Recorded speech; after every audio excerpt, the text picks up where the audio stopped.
किस वर्ग को ऐसा लगता है कि मुझे इस कथा का ज्ञान नहीं है? आगामी कथा का सबको ज्ञान है, फिर भी सब लोग सुनने आते हैं। नहीं, वो तो सुनने आते हैं, फिर भी देखने आते हैं। वो जो कथा के जो पात्र हैं, जो मंच पर खड़े हैं, वो पात्रता जिसकी निभा रहे हैं, उस युग के पात्र की, क्या उस युग के उस पात्र को, राम को, लक्ष्मण को, क्या ये पता था कि अब जीवन में ये होने वाला है? नहीं, मैं जिस सदर में आपको अपना इसका संदेश तो यही जा रहा है कि नहीं, सब कुछ पहले से पता था। तो मैं आपको ये अवगत कराना चाह रहा था, अभी पहले भी किया मैंने और करा भी रहा हूँ जी, कि ये प्रत्येक रामलीला में संभव हो ऐसा संभव नहीं है जी। ये अपवाद है। कहीं किसी भूमिका में अगर कोई मर्यादा का आपको लगता है या किसी समाज के श्रोता को लगता है कि साहब यहाँ अतिक्रमण हो गया, यहाँ मर्यादा कुछ थोड़ा सा आगे बढ़ करके चली गई, तो रामचरितमानस में गोस्वामी तुलसीदास जी जिस क्रम से रामलीला को लिखते हैं, तो बालकांड में कौन सी लीला नहीं है? सारी लीलाओं का समावेश बालकांड में कर दिया गोस्वामी तुलसीदास जी ने। जिस समय पर सती मोह का प्रसंग आता है बालकांड के प्रारंभ में, वहां पर भी हम देखते हैं कि प्रभु श्री राम जी हो कंचन वध का आखेट करने के बाद में वापस आश्रम में आते, और वो उस समय बरकांड की लीला होती और उसका प्रसंग उस समय आ गया होता है। वो तो इसलिए क्योंकि भूमिका लिखी उन्होंने प्राथम में, चूंकि लिखी हुई है, लेखक को तो अपनी कथा का अंत भी पता होता है, तो वो तो उस तरह भूमिका लिख रहे हैं, तो बातें लिख रहे हैं। पर जो कथा का जो पात्र है, जो मूल पात्र है उस समय का, जिस समय की कथा का वर्णन है, तो वो अगर हम यहाँ चरित्र में ये प्रस्तुत करेंगे कि हम भी जानते हैं, तो इसका मतलब वो भी जानता हूँ। ये हमारी कानपुर की रामलीला का कोई आधार नहीं है। हाँ। कि प्रत्येक अभिनेता उसके अतिक्रमण को जा रहा है, प्रत्येक अभिनेता उसको कर रहा है, ऐसा कुछ भी नहीं। ये अपवाद स्वरूप में अगर कहीं आपने तो वो एक आलोचना का विषय नहीं होना चाहिए, पर उस समय हमें अपनी मानसिकता की परिधि को बढ़ाना चाहिए। पर ये कहीं ना कहीं ज्यादा इतनी संकीर्ण मानसिकता नहीं होनी चाहिए, कहीं ज्यादा इसका ज्यादा सुनने को मिल रहा है। इतनी संकीर्ण मानसिकता नहीं होनी चाहिए कि हम उसको आधार मान करके और 99.99% को हम उपेक्षित कर दें और 0.01% को हम आगे लेकर के चले। ये ठीक है। और देखिए पत्रकारिता का जीवन जी, हालांकि मैं आपको उपदेश नहीं दे सकता हूँ, मैं आपको शिक्षा भी नहीं दे सकता हूँ, लेकिन मैं आपको एक निवेदन करूंगा कि सकारात्मक पत्रकारिता ही समाज में एक रूप से मैं ये कह दूं कि इस राष्ट्र के हित के लिए सर्वोपरि है।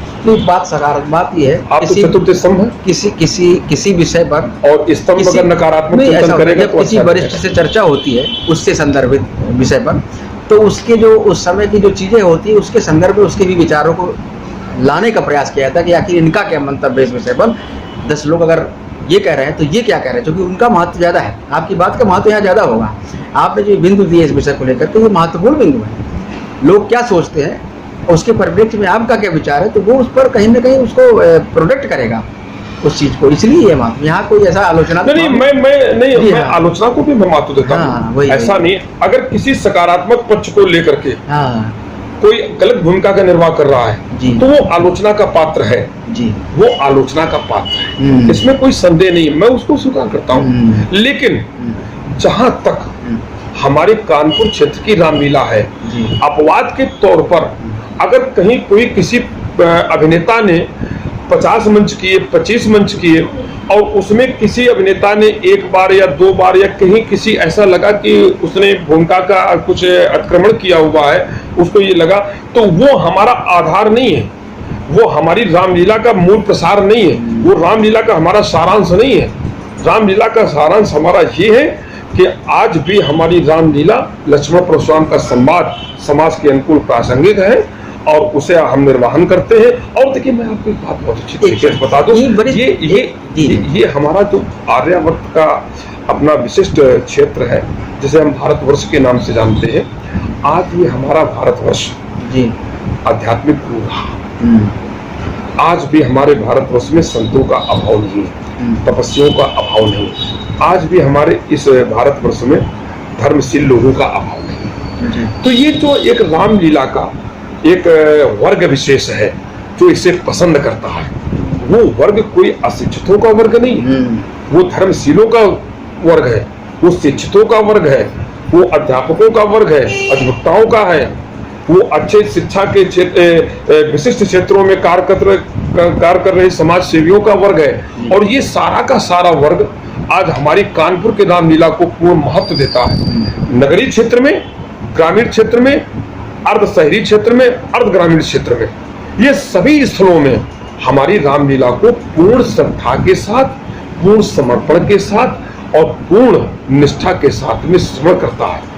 नहीं, ये जो विचार हमने रखे आपके सामने, ये जो नकारात्मकता के विचार हैं, आलोचना, ये इसी वर्ग में से ही है, ये हमारे व्यक्तिगत विचार नहीं है। नहीं, ये जो आलोचना का वर्ग आप खड़ा करके बार बार जो है जी, हमारी सकारात्मक सोच को चोट पहुंचाने का उपक्रम कर रहे हैं। ये मान्यवर इसलिए उचित नहीं है कि मैं इसको उचित इसलिए नहीं मानता हूं कि गंदगी को दबाना ही प्रत्येक व्यक्ति का धर्म अगर बन जाएगा तो गंदगी सिमट करके एक क्षेत्र विशेष में हो जाएगी। गंदगी को उछालना, एक बड़ी गंदगी को फैलाना, जी हाँ, ये इसलिए मैं उचित नहीं मानता हूँ कि स्वामी दयानंद सरस्वती जी एक बार अपने चेलों के साथ भ्रमण कर रहे थे। एक ग्राम में पहुंचे तो उनका लोगों ने बहुत अधिक स्वागत किया, बहुत अधिक स्वागत किया। तो उनसे कहा तुम बिखर जाओ। दूसरे ग्राम में पहुंचे तो उन लोगों ने बड़ा उनका उपहास किया, उनकी मनोदशा को बिगाड़ने का बड़े उपक्रम किए। तो उन्होंने कहा सीमित रहो, यहीं बसे रहो। एक को कहा उजड़ जाओ जिसने अच्छा किया, और जिसने गलत किया उससे कहा सीमित रहो। चेलों ने पूछा शिष्यों ने कि महाराज ये तो बड़ा उल्टा आपने आशीष दे दिया इनको। बोले क्यों? बोले जिन्होंने स्वागत किया उनसे कहते उजड़ जाओ, और इनसे कहते हो यहीं आबाद रहो, यहीं बसे रहो। ये आपने तो जिन्होंने आपके साथ अनुचित किया।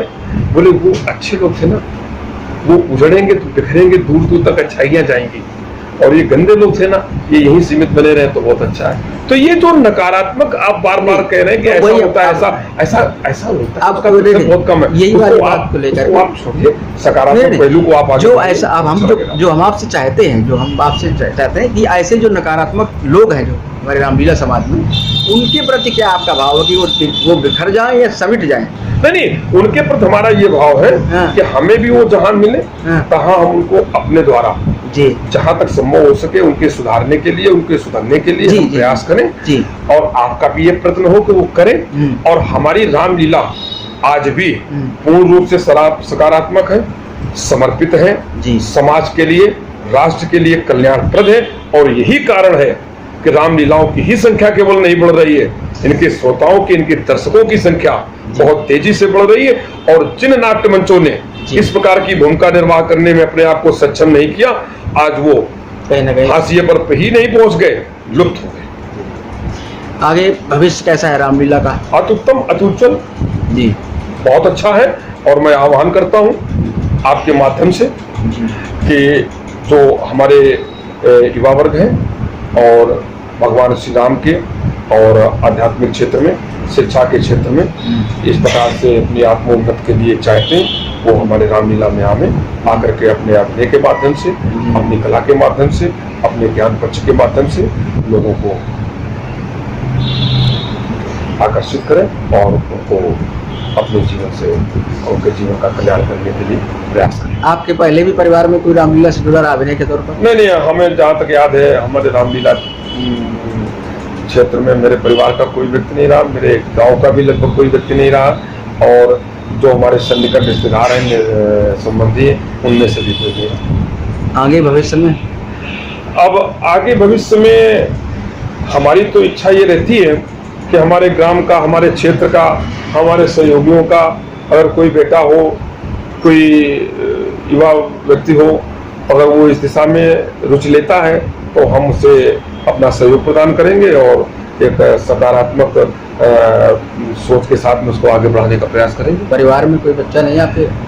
नहीं, हमारा एक बेटा है जो कि देश सेवा में चला गया है, वायुसेना में चला गया है, और वो देश की सेवा, उसकी रुचि नहीं इधर रहती है? आप नहीं, वो देश की सेवा कर रहा है, तो वो भी एक अच्छी बात है। और अगर रुचि रहती तो फिर आप आगे ले जाते इस लाइन में? गया हाँ, उनका अपना अगर मन होता तो मैं इसलिए जरूर प्रयास करता, क्योंकि मैं इसे बहुत अच्छा मानता हूँ, बड़ा सकारात्मक मानता हूँ, और ईश्वर की कृपा से इसमें हमें प्रतिष्ठा भी मिली, और लोगों ने हमें जाना भी, प्यार मिला, स्नेह मिला, और मैं हृदय से साथ। समाज से क्या अपेक्षा रखते हैं रामलीला के?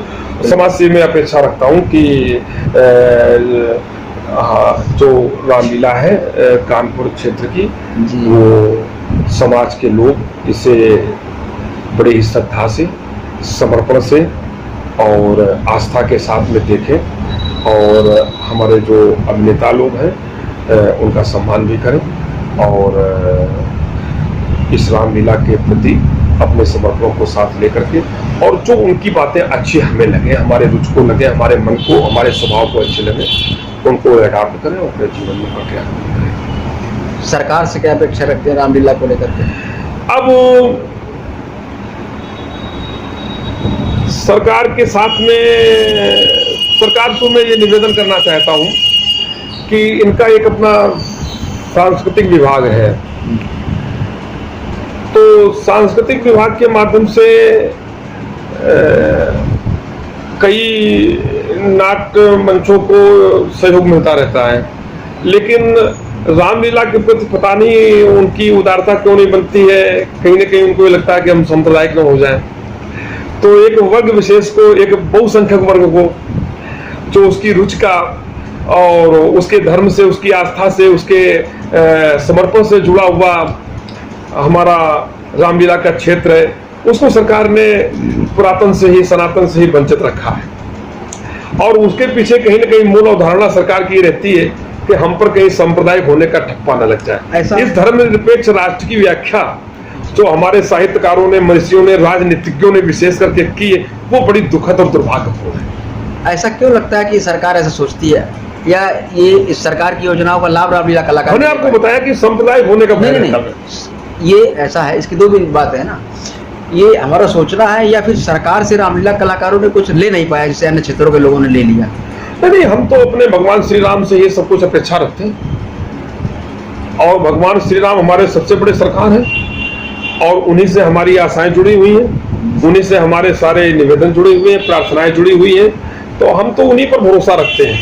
और अब इन सरकारों के आगे हाथ फैला करके और नकार खाने में तूती की आवाज की तरह अपने आप को प्रस्तुत करने का कोई औचित्य नहीं है। तो रामलीला के जो कलाकार हैं आपके पीछे जो आ रहे हैं, जो इस क्षेत्र में आना चाहते हैं, परशुराम अभिनेता के रूप में आना चाहते हैं या अन्य अभिनय के रूप में, लक्ष्मण के अभिनय के रूप में आना चाहते हैं, तो इनमें जो है, इनसे क्या आप संदेश देना चाहेंगे इनको? रामलीला के जितने भी अभिनेतागण हैं जी, मुझसे जो वरिष्ठ हैं, मैं सबको हृदय से प्रणाम करता हूँ जी, और जो मुझसे कनिष्ठ है मैं सबको स्नेह देता हूँ, प्रेम देता हूँ अपना, और सबसे मैं हाथ जोड़ करके प्रार्थना करता हूँ कि भगवान श्री राम की लीला है, ये सब कुछ प्रदान करती है, यश भी देती है, धन भी देती है रामलीला, प्रतिष्ठा भी देती है और हमें पुण्य में वृद्धि भी करती है। क्योंकि राम का हम जब गुणगान करते हैं तो चाहे भाव से करें चाहे कुभाव से करें, हमारा कल्याण ही होता है, हमारा मंगल ही मंगल होता है। तो मैं सभी अभिनेताओं से, वरिष्ठ अभिनेताओं से, कनिष्ठ अभिनेताओं से पुनः प्रणाम करते हुए निवेदन करता हूँ कि इस रामलीला को अच्छे मन से करें, अच्छे भाव से करें और सकारात्मक सोच के साथ में करें। इस स्पर्धा के साथ में न करके सकारात्मक सोच के साथ में करें। और जब इतना आप करेंगे तो ये बहुत कुछ देगी, ना कुछ होते हुए भी आपके पास में सब कुछ होगा। समाज को ऐसा संदेश दे कि उसकी सारी रात्रि जागरण करने का जो मूल्य है, उसकी जो कीमत है, वो उसको प्राप्त हो जाए जी। अब समय अमूल्य होता है जी, जी। एक रात्रि का समय हमारा श्रोता हमें देता है, तो ये मुझे ये सोचना चाहिए कि मैं इसको वो दे दूं कि इसकी अमूल्य समय की कीमत मेरे अमूल्य शब्दों से दी जाए। एक और नए परशुराम अभिनेता जो पीछे से आ रहे हैं, कहीं ना कहीं अनुकरण करते हैं, आपका भी अनुकरण बहुत सारे लोग करते हैं, उनके लिए संदेश रूप में आपसे मैं जानना चाहूँगा कि जब वो अभिनय कर रहे हों, चूँकि क्रोध का अभिनय, आवेश का अभिनय है, तो परशुराम का अभिनय, तो क्रोध को कितना अपने ऊपर हावी होने दें? वो कई बार ऐसा लगता है कि उन्होंने क्रोध को बिल्कुल अपने मस्तिष्क पर हावी होने दिया, तो कहीं ना कहीं वो सब कुछ बिगड़ने का रूप ले लेता है। इस पर क्या कहेंगे आप ऐसे लोगों से? नहीं, हमारा जो अभिनय सोई सोई भाव दिखाओ, आपन होई न सोई, हमें वो भाव दिखाना है, स्वयं आप वही नहीं हो जाना है। हमें क्रोध का भाव दिखाना है, स्वयं क्रोधी नहीं होना है, हमें अपना वो भाव दिखाना। हम अभिनय कर रहे हैं, उस चरित्र को जीने के लिए दर्शक को ये लगे कि हम क्रोध के आवेश में हैं, स्वयं को न लगे कि हम क्रोधावेश में हैं जी। अभिनय करने में दर्शक को लगना चाहिए, ना कि स्वयं को लगना चाहिए। तो मैं उन अभिनेताओं से भी आग्रह करता हूं कि आप उन होई न सोई, वो स्वयं भी अपना न हुई हो जाए, और जो किसी भी अभिनेता का अनुकरण करते हैं, अनुसरण करते हैं, वो करें, उसके लिए साधुवाद है। इस रामलीला में कोई किसी से रॉयल्टी नहीं मांगता है, जी जी, ना कोई किसी को देता है। बस प्रयास ये करना चाहिए कि अनुकरण किसी का भी करें, अनुसरण किसी का भी करें, लेकिन चिंतन मंथन स्वयं का रखें।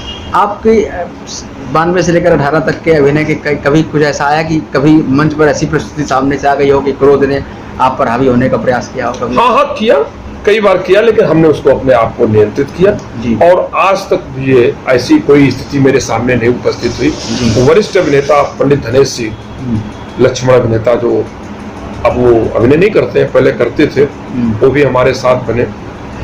ब्रह्मलीन आदरणीय श्री महेश जी द्विवेदी, वो भी हमारे साथ अनेक बार बने जी। और उनके साथ में उस कालखंड में वरिष्ठ अभिनेता बनते नहीं थे परशुराम के, क्योंकि उनके कटाक्ष से और उनके तर्क पक्ष से प्राय लोग क्रोध के आवेश में आकर के और अभिनय बिगाड़ देते थे। तो हम भी उनके साथ बहुत बने। तो जो भी वरिष्ठ अभिनेता थे उनके साथ में बने, समकालीन अभिनेताओं के साथ बने, छोटे बच्चे जो जोड़ी के रूप में बनते हैं उनके साथ बने, और आज हमारे सामने जो हमारा साक्षात्कार ले रहे हैं आदरणीय श्री दीप शुक्ला, उनके साथ भी कई बार हमें अभिनय का अवसर मिला। मैं सबको हृदय से साथ बात देता हूँ, और परमात्मा ने हमारी रक्षा की कि ऐसी स्थिति उत्पन्न नहीं होने दी जो कभी इतनी गंभीर स्थिति में पहुंच जाए कि जहाँ पर आज जो विवाद या उग्रता या नकारात्मक चिंतन मंथन और विवाद की स्थिति उत्पन्न हो जाए। इस स्थिति में हमें परमात्मा ने कभी जाने नहीं। एक जैसे अभी आपकी बातचीत से एक और चीज निकल के आई कि क्योंकि अब बदला है, परिस्थितियां बदली हुई हैं और दृष्टिकोण समाज का बदला है, तो एक लगता है कि दो बहुत अच्छे जानकार लोग मंच पर खड़े हैं लक्ष्मण परशुराम संवाद के रूप में। जी। तो उस हिसाब से सबसे अच्छा अनुभव किसके साथ आपका रहा, इस परिप्रेक्ष्य में किस अभिनेता के साथ रहा? अच्छा।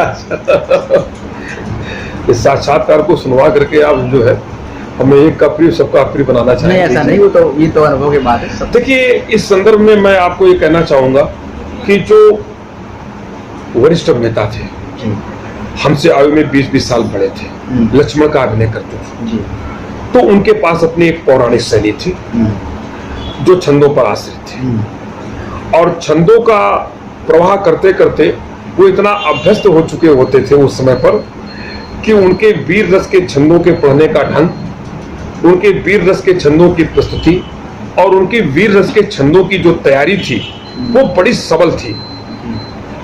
तो उनके साथ उसका हमें आनंद मिलता था। समकालीन अभिनेता, या कहते हैं कि समकालीन से भी कुछ वरिष्ठ, जिसमें आदरणीय श्री अरविंद जी द्विवेदी इटावा और आदरणीय श्री सुरेश बाबू जी त्रिपाठी, जो आज भी हमारे साथ पिछले 2 दशकों से अभिनय कर रहे हैं, 2-2.5 दशकों से प्रारंभ से अभिनय कर रहे हैं। तो इनकी तार्किक क्षमता बहुत अधिक आज भी है। तो इनकी तार्किक क्षमता अत्यधिक होने के कारण तर्क क्षेत्र में संवाद अत्यधिक गहराई तक पहुंच जाता था जी। तो उसका रस इनसे मिलता था। और जो हमसे कुछ एक और पीढ़ी, जिसमें आदरणीय दीप जी शुक्ला है, आनंद द्विवेदी है और छुन्ना है बनी वाले, ये ऐसे अभिनेता है कि इनके साथ अभिनय करने में तार्किक क्षमता भी देखने को मिलती है, गायन शैली भी मिलती है। और आज के इस वर्तमान समय में लक्ष्मण परशुराम का संवाद समाज में कितना प्रासंगिक है, समाज के अनछुए पहलुओं को भी साथ में लेकर के आधुनिकता को लिए हुए भी अपना अभिनय प्रस्तुत करते हैं, जिससे समाज के लोगों को अत्यधिक प्रिय लगता है। तो इनको विशेष साधुवाद है इनको, और इनका रस इससे मिलता है। और जो छोटी जोड़ी में होते हैं बच्चे, उनके साथ भाव कहानी होता है, तो भाव रस की लीला उनके साथ में होती है, भाव प्रधान लीला होती है। तो उसका तो सभी अभिनेताओं के साथ में जो है सब प्रकार का रस अलग अलग मिल जाता है और अच्छा लगता है। अगर परशुराम के पात्र को हटा दें तो बाकी के पात्रों को समाज किस दृष्टि से देखता है? परशुराम के पात्र को हम अगर माइनस करके अन्य पात्रों की ओर हमारी अगर दृष्टि जाती है तो इसमें मैं समझता हूँ कि जितने भी पात्र रामलीला के हैं, भले ही वो खलनायक का अभिनय क्यों न करते हो, उनके प्रति समाज का सम्मान है, समाज की सोच समर्पण की है, श्रद्धा की है। और जो हमारे नृत्यकार लोग हैं उनमें भी जिन्होंने रामलीला के प्रति अपने आप को समर्पित करके रामलीला के भगवान श्री राम का गुणानुवाद किया, उनको भी वही सम्मान मिलता है जो परशुराम को सम्मान मिलता है। इसमें दिवंगत ब्रह्मलीन जो थे वो श्री किशन जी थे, बड़े श्री किशन जी जो रामलीला में नृत्यकार थे।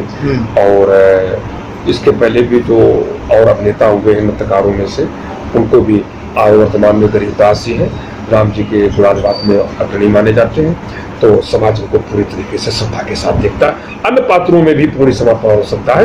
बस ये थोड़ा सा है कि परशुराम के प्रति एक वरिष्ठ अभिनेता होने के कारण और अत्यधिक समय परशुराम को ही रामलीला में अपना देना पड़ता है, इस कारण से।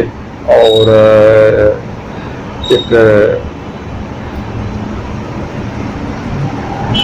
अच्छे भावों को व्यक्त करने की क्षमता समाज में सभी कलाकारों के प्रति होती है, परशुराम के प्रति भी अन्य कलाकार। और कोई बात जो आप कहना चाहते हो अपने विचार कलाकारों से, समाज से?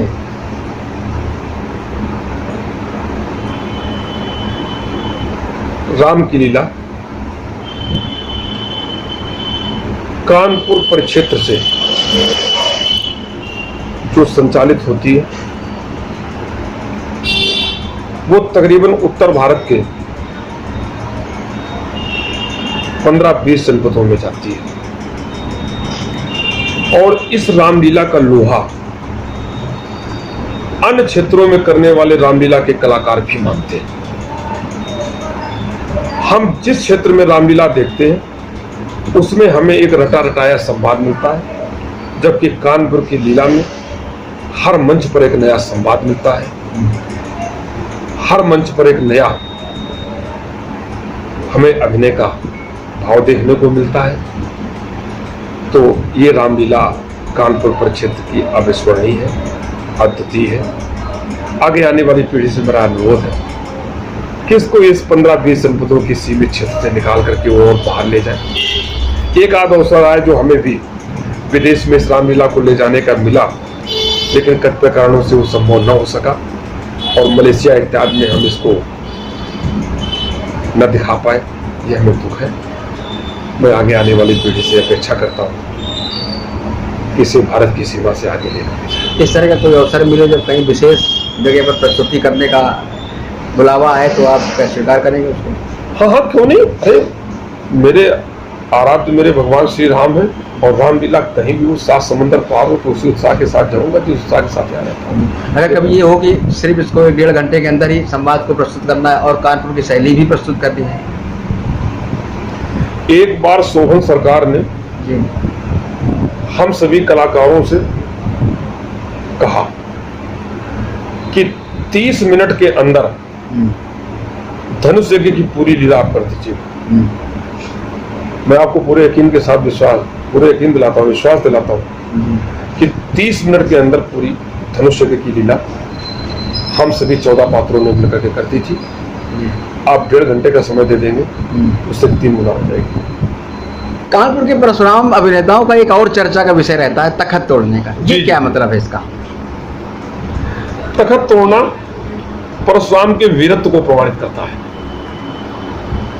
उनके ब्रह्मचर्य को प्रमाणित करता है। आपने भी वलम वलम मताम काम रोगः विवर्जितम, बलवानो वलम वलम मताम काम रोगः विवर्जितम, शास्त्र का उद्घोष है। बलम बलम ताम, बलवानों में श्रेष्ठ बल, काम रोग से वर्जित अर्थात ब्रह्मचर्य बल है। जी।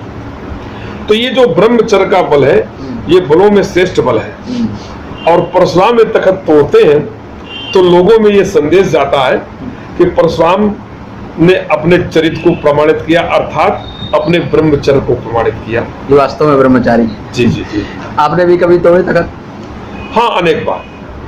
हमने जब प्रथम बार रामलीला अपने ग्राम में ही की थी, तो वहीं पर प्रथम अभिनय में ही तखत टूट गया था जी। लेकिन एक ऐसा भी अनुभव हमारे जीवन में आया कि बांदा जनपद में, बांदा शहर में, नगर में रेलवे स्टेशन के सन्निकट रामलीला हुई।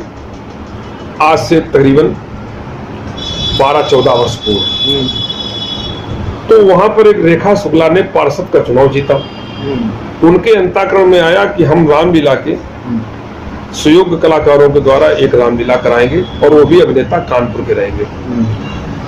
तो तत्कालीन धनेश कुमार जी शुक्ल श्रेष्ठ मंडलाधीशों में गणना कराते थे और उनके नेतृत्व में पंडित चंद्रभूषण जी, व्यास, उमा नारायण जी पांडे विश्वामित्र, अरविंद द्विवेदी इटावा लक्ष्मण, भोला वाजपेयी जी रावण, अन्नू शुक्ला जी बाणासुर, केशव त्रिवेदी जी तबला वादक इत्यादि अभिनेता एक विशेष वाहन से सवार होकर के वहां पहुंचे। विश्राम के लिए हमें एक कक्ष दे दिया गया। संचालक स्वयं मंडलाधीश धीरेन्द्र कुमार जी शुक्ल थे। ध्वनि विस्तारक यंत्र से आवाज आई मेरे कानों में, यदि आज परशुराम जी तखत तोड़ देंगे तो 501 रुपए का नगद पुरस्कार दिया जाएगा। अच्छा। आज के लगभग 15 वर्ष के आसपास पूर्व की ये घटना है और अधिक ही समय हो गया होगा। उस समय 501 रुपए ही हमारी विदाई भी थी उसमें, और तखत तोड़ने का भी 501 रुपए मिला था। फिर थोड़ी देर बाद एक सज्जन आए होंगे, उन्होंने कहा होगा 251 रुपए हम भी देंगे, तो 751 रुपए तखत तोड़ने पर पुरस्कार रख दिया गया। 3 बजे रात्रि में हम जब संगार कक्ष में प्रविष्ट हुए तो हमने आयोजक को बुला करके कहा कि ये मंडलाधीश महोदय मुझे परशुराम का अभिनय करने के लिए लाए, तखत तोड़ने के लिए नहीं। आपके यहाँ कोई ऐसा अभिनेता हो तो आप उसे बुला लीजिएगा और अपना तखत तोड़वा लीजिएगा, हमें आपसे विदाई तो दूर किराए तक की दरकार नहीं है। उन्होंने कहा मेरा एक छोटा भाई था और उसने आकर के कुछ दिनेश जी से कह दिया आप उस दिशा की ओर ध्यान न दें और आप अभिनय हमारा अच्छा कर दें और हम आपसे गलती की क्षमा मांगते हैं। खैर, हमने उनकी बात को सुना और सुनने के बाद में अपने मन को केंद्रित किया। हमारे सभी नेताओं ने भी कहा कि उस दिशा की ओर तुम ध्यान देते हो, तुम अपना अभिनय अच्छा करो, यही तुम्हारे लिए उचित होगा। श्रृंगार किया, मंच पर बैठ करके महिंद्राचल का पाठ किया। महिंद्राचल से परशुराम का तखत उसकी दूरी मुश्किल से 15 मीटर थी और हमें वहां तक पहुंचना था। तो मेरे मन में उसी समय पर यह विचार उत्पन्न हुआ कि प्रभु चुनौती मुझ जितेंद्र पांडे को नहीं मिली है, चुनौती मिली है परशुराम को कि यदि परशुराम तखत तोड़ दे तो चुनौती परशुराम को मिली है। परशुराम साक्षात ब्रह्म का अवतार है, धरती पर लात मार दे तो पूरी धरणी पाताल में चली जाए, वो सक्षम व्यक्तित्व है। तो प्रभु हम तखत तोड़ने का प्रयास नहीं करेंगे, क्योंकि प्रयासों उपरांत खंडित न हुआ तो उपहास का पात्र बनना पड़ेगा। इसलिए तखत टूटे तो सहज भाव से ही टूट जाए, आपकी शक्ति सामर्थ्य से। इतना मन में चिंतन आया और उसके पहले ही हम मंच तक पहुंच गए और एक लात हमने उस पर मारी तो तखत कहीं से जरा भी हिला नहीं। ऐसा अनुभव हुआ कि या तो इसमें 5वां पाया लगा हुआ है सेंटर पर केंद्र में, अथवा नीचे ईंट भरे हुए हैं। लेकिन उसी क्षण अचानक बिजली सी फुर्ती शरीर में आई। कहां से आई, कैसे आई, मैं समझ नहीं पाया और अंतःकरण से आवाज आई कि इसमें है ही क्या। और जैसे ही हमने दूसरी बार एक लात मारी, पूरा तखत चरमरा करके नीचे बैठ गया। चादर बिछी थी, चादर उस पर हटाई गई, तब मेरी दृष्टि तखत के पटरे पर पड़ी। जितनी ईंट मोटी होती है, लगभग 3-3.5 इंच, उतना वो तखत मोटा था और सारे पटरे मोटे इंगल के फ्रेम पर नट बोल्ट से कसे हुए थे। अच्छा। हाँ, मेरे हाथ की उंगली पर चोट लग गई थी, थोड़ी सी खरोंच लग गई थी, तो उन्होंने चिकित्सक को बुलवा करके तत्काल पट्टी बनवाई और दैनिक आज के पत्रकार ने हमारा वहाँ साक्षात्कार लिया। दूसरे दिन वहाँ के समाचार पत्र के मुख्य पृष्ठ पर निकला, कानपुर के एसएसपी परशुराम ने तखत तोड़ा। मेरे ग्राम के सन्निकट के निवासी कप्तान सिंह तोमर एक बारात में गए थे, उन्होंने वो समाचार पत्र पढ़ा दैनिक आज का, तो उसकी एक प्रति ला करके उन्होंने तीसरे दिन हमको दी और 15 दिन बाद रेखा शुक्ला के पति महोदय 80 फुट रोड में एक बारात में आए थे, तो एक प्रति जो है समाचार की वो हमारे कुटिया पर दे गए थे आकर के। तो परमात्मा की असीम कृपा से ऐसा भी एक जीवन का अनुभव हुआ। वो विद्युत जैसा जो है एक शक्ति मेरे अंदर प्रवेश हुई। फिर हमने तत्काल घोषणा की कि मेरे कलाकारों के द्वारा जो भगवान से प्रार्थना की गई है उसी से ये तखत, उनकी प्रार्थना से ये तखत टूटा है, भगवान की कृपा से टूटा है, इसलिए ये सारी पुरस्कार की धनराशि सभी पात्रों में समान रूप से बांट दी जाए। तो सभी पात्रों को वो बांट दी गई थी। मुझे थोड़ा थोड़ा सा स्मरण आ रहा है कि वापस आते समय ललौडी घाट के पेड़ा बहुत प्रसिद्ध थे, तो सभी लोगों ने उसी ढंग से वो पेड़ा खरीद के ले गए थे। ये एक अपने आप मतलब उसमें आपके अनुसार वो एक विशेष दैवी शक्ति, दिव्य शक्ति, उसमें कोई ऐसा नहीं कोई विशेष क्रिया मेरा कोई योगदान नहीं, मेरा बिल्कुल भी कोई योगदान नहीं, उसी दिव्य शक्ति ने आकर के, वरना इतना मोटा पटला और मुझ जैसे व्यक्ति से तोड़ना बहुत कठिन है। वैसे किसी ब्रह्मचर्य की आपने कहा ना, ब्रह्मचर्य के परीक्षण के तौर पर इसको देखा है, लोग समझते हैं कि नहीं ब्रह्मचारी हैं, तो इसको कसौटी माना गया। परशुराम जी ने तखत तो नहीं तोड़ा था जनकपुरी में आकर के कभी? नहीं, परशुराम ने तखत नहीं तोड़ा था। देखिए ऐसा है कि परशुराम का जो अभिनय मिथिला में हम लोग अपना प्रदर्शित करते हैं, हम अपना दिखाते हैं, वो एक वीर रस का, हर मुनि तन जन वीर रस। तो उस वीरता को प्रमाणित करने के लिए परशुराम ने आकर के इधर भी पांव पटका, उधर भी पांव पटका, इधर भी पटका, और उसमें वो तखत काट टूटना एक स्वाभाविक प्रक्रिया के अंतर्गत आ जाता है। तो वो तखत तोड़ना कोई परशुराम के अभिनय का एक अंग नहीं है, लेकिन एक वीरता का प्रमाणीकरण होना, एक बल का प्रमाणित होना और समाज के सन्मुख उसका साक्षात अनुभव होना, ये एक उस दिशा की ओर चिंतन है और उसका कोई अभिप्राय नहीं। ये ब्रह्मचर्य से एक बात याद आ गई हमको, एक जगह का प्रसंग याद आ गया, पर उसी बहाने आपका हमें विचार भी मिल जाएगा। जी जी। बाल ब्रह्मचारी को ही जब व्यास जी की तरफ से पढ़ा गया? हाँ पढ़ा गया, हाँ लक्ष्मण के पक्ष से नहीं, परशुराम के पक्ष से पढ़ा गया। हाँ हाँ, परशुराम के पक्ष से पढ़ा गया, लक्ष्मण ने उसको सुना। हाँ, तो लक्ष्मण का जब बारी आई तो व्यंग्यात्मक टिप्पणी चलाते कर दी कि देखिए ग्रंथकार ने कितनी चतुराई का परिचय दिया है कि परशुराम जी के विषय में बहुत कुछ स्वयं कहा। जब वो आए तो वर्णन किया, फिर उनके वेश का सब कुछ कहा, लेकिन ब्रह्मचारी नहीं कहा अपने मुख से, ब्रह्मचारी परशुराम जी के ही मुंह से कहलवाया। परशुराम जी स्वयं कह रहे हैं बाल ब्रह्मचारी को ही। हाँ जी, हाँ जी। तो ऐसा क्यों है? संभवतः इसलिए क्योंकि कोई किसी के ब्रह्मचर्य को प्रमाणित नहीं कर सकता है। देखिए इसके दो कारण हो सकते हैं। अगर हम इस दृष्टिकोण से देखें जी कि लक्ष्मण नहीं जानता है, हाँ। लक्ष्मण नहीं जानता है, हाँ। इसलिए परशुराम ने बताया, हाँ। तो एक सहज और साधारण सी बात है। जी जी। लक्ष्मण बालक है, हाँ। उसे ज्ञान नहीं है, परशुराम के व्यक्तित्व को नहीं जानता है, इसलिए परशुराम ने बता दिया कि बाल ब्रह्मचारी अति को ही बाल ब्रह्मचारी, मैं बाल ब्रह्मचारी हूँ और बाल ब्रह्मचारी होने के कारण हमारे में अपरिमित शक्ति है। तो जो आगे हम बताना चाहते हैं, जो हंसने हाँ जो उससे जुड़ी बात है, नहीं लक्ष्मण का अभिनय ही हास्य का है। तो लक्ष्मण ने कहा कि जैसे शंकर जी के पास कामदेव को भेजा गया, नारद जी के पास रंभा को भेजा गया, परशुराम जी के पास भी ऐसा कोई आया व्यक्तित्व तो इससे ये लगे कि नहीं। तो परशुराम जी को इतना क्रोध आ गया, असली वाला क्रोध आ गया, उन्होंने कहा कि लक्ष्मण नारद के ब्रह्मचर्य से इंद्र को आपत्ति थी, उसने रंभा को भेज दिया, तुमको हमारे ब्रह्मचर्य से बहुत बड़ी आपत्ति, तुम कौशल्या और कैकेयी को भेज दो हमारे पास में। नहीं, ऐसा तो किसी लक्ष्मण मेहता ने मंच पर तो मुझसे कभी आज तक कहा नहीं, आपसे नहीं, मैंने इस दिशा में कभी मेरा चिंतन भी नहीं दिया। और दूसरी बात ये अगर ऐसा परशुराम जी का जो जवाब था उसको उससे कितना सहमत है आप? कितना उचित जवाब था ये कि कौशल्या कैकेयी को हमारे पास भेज दो अब हमारा ब्रह्मचर्य परीक्षण कराने के लिए? नहीं, परशुराम जी कब कह रहे हैं, किससे कह रहे हैं? लक्ष्मण से। नहीं, वो तो कह रहे हैं बाल ब्रह्मचारी, हम बाल ब्रह्मचारी बाल्यावस्था से ही हमने ब्रह्मचर्य का पालन किया। उस परिप्रेक्ष्य को लेकर के तर्क वितर्क अलग से रखा गया नहीं, ऐसा तो मुझसे तो किसी ने अभी तक किया नहीं और करना भी नहीं चाहिए। इसलिए कि परशुराम जी कोई अपनी परीक्षा देने के लिए लक्ष्मण से थोड़ी कह रहे हैं कि मेरी कोई अगर नारद ने अपनी परीक्षा दी तो नारद ने अपनी ओर से अपनी परीक्षा तो नहीं दी, किसी ने ली। नारद ने तो नहीं कहा कि मैं ब्रह्मचारी हूं, मेरी परीक्षा ले लो।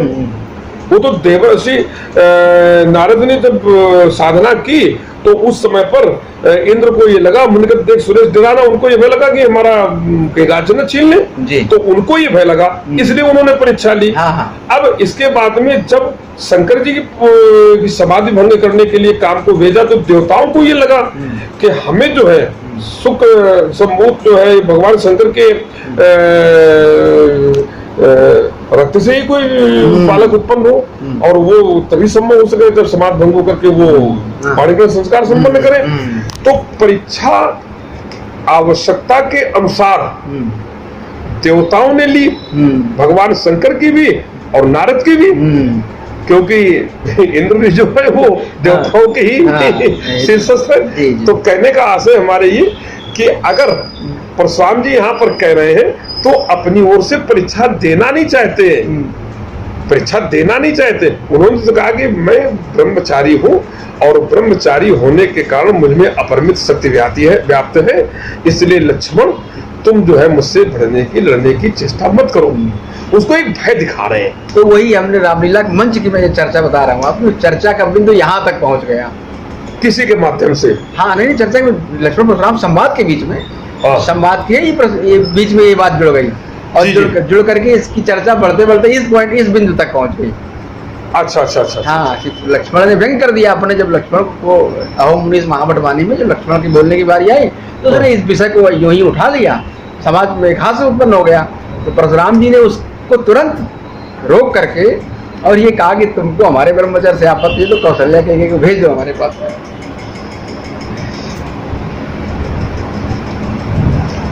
भगवान परशुराम के जीवन में इस प्रकार की वार्ता करने से थोड़ा सा मैं नेताओं को भी निवेदन करूंगा कि वो इससे बचे जी। और इस प्रकार से चूंकि हमारी अपने एक अभिनय की मर्यादा है और लोग हमें जब देखने के लिए आते हैं, दर्शक आते हैं तो शिक्षित लोग भी आते हैं और होता है बहुत संख्यक होते हैं वो लोग, तो हमसे वो ऐसी अपेक्षा नहीं करते। मैं उनको निवेदन करूंगा कि थोड़ा सा ऐसे वक्तव्य से बचे, वो ऐसे चिंतन से बचे। जी।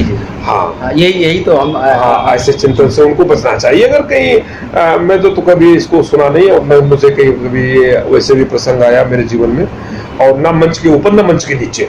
अब तो कहीं अगर किसी कतिपय ऐसे अपवाद के रूप में आ गया तो मैं उसको थोड़ा सा निवेदन करूंगा, उसको हटाएं। एक और इस तरह की चर्चा, अब चूंकि चर्चा चल गई क्योंकि वरिष्ठ होने के नाते अब आप तक पहुंचनी भी चाहिए चर्चा।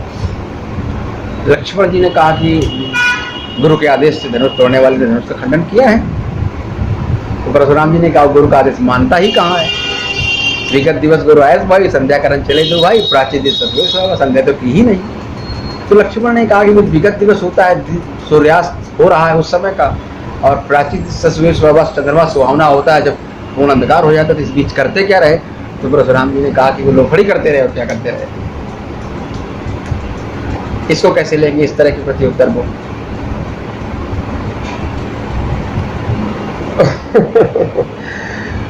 देखिए ऐसा है कि कभी कभी जो है अभिनय प्रतिदिन होता है अभिनेताओं का जी। और ये अभिनय अगर स्वस्थ मन नहीं है, मस्तिष्क स्वस्थ नहीं है तो विचार भी स्वस्थ नहीं आएंगे।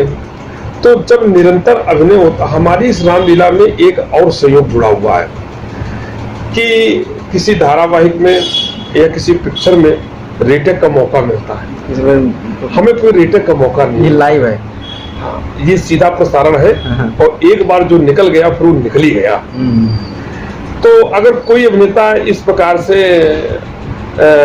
किसी शब्द विशेष को लेकर के और किसी ऐसे निम्न स्तरीय शब्द का प्रयोग करता है तो मैं उसको भी आग्रह करूंगा कि आप भी थोड़ा सा इन सब चीजों से बचे, और जो हमारा सकारात्मक पहलू है और रामलीला का जो मूल आधार है और जो एक अच्छा भाव हमारे हृदय से निकल सकता है उसको हम अपने साथ में रख करके और उसका समाज में प्रस्तुतिकरण करें, जिससे हमारी रामलीला का उत्कर्ष हो, हमारा उत्कर्ष हो और सकारात्मक संदेश प्राप्त श्रोताओं का भी उससे उत्कर्ष हो। तो एक अच्छी उन्नति की दिशा में हमारा समाज भी बढ़े और हमारी राजनीति में आगे जाए। इस प्रकार के घटिया स्तर के शब्दों को हमें भी बचना चाहिए और समाज को भी ऐसे सुनने से बचाना चाहिए।